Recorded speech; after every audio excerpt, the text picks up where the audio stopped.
Have you ever been to seen a movie such as Tron, Avatar, or Star Wars, and then after the movie you just are awestruck by the music that you find in it?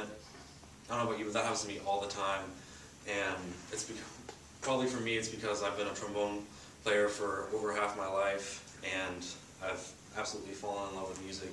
I've been a music education major for 3 years now, and today I would like to talk to you about the advancement of orchestral music in America through technology and modern theatrics.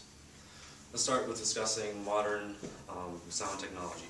The recording industry has provided this great new instrument called a synthesizer, and the synthesizer is defined by Music and Light as an electronic keyboard that can produce a wide variety of sounds from the real world and beyond.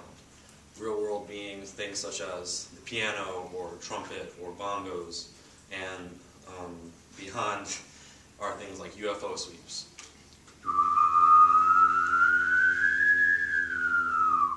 And such like that. The great thing about synthesizers are that you can put that into a recording and amplify it, and it can perform over an orchestra. A great use of these synthesizers are found in Alex Shapiro's Papercut, which actually had a premiere at Hinton Hall last year by the Monday Night Band.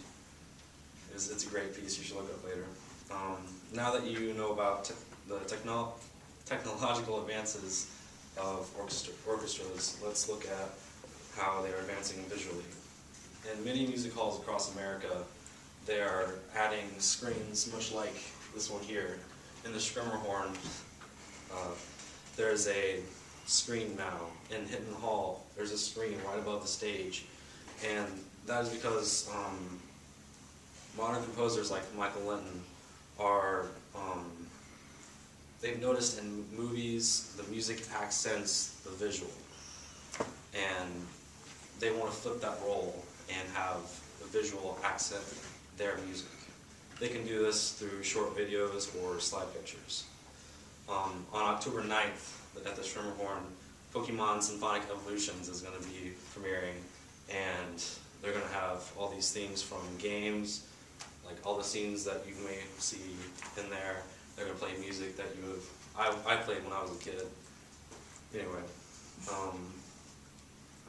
watching videos isn't exactly the most appealing thing. I mean, it's not as appealing as seeing it live. So I'd like to talk a little bit about symphonic musicians and how they are incorporating marching arts into theaters and public areas. Drum Corps International defines the marching arts as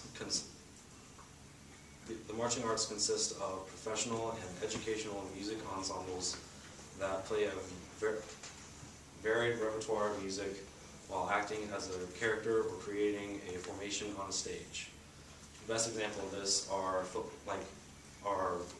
football pep bands. A lot of people have been to football games and they go to halftime, they get their hot dog and they hear the band playing. That's a form of marching arts. But what a lot of people aren't as familiar with are indoor percussion ensembles. This is where a band director will get their kids together and sprawl a mat over the basketball court and have their kids compete against other small ensembles in drum orchestrations. If you're local to the area, you may remember in TPAC there was a group called Blast that came a few years ago, and they're like the epitome of band nerd. It's fun. Anyway, and they do the exact same thing I just explained. They have great characterizations and great music added on to it.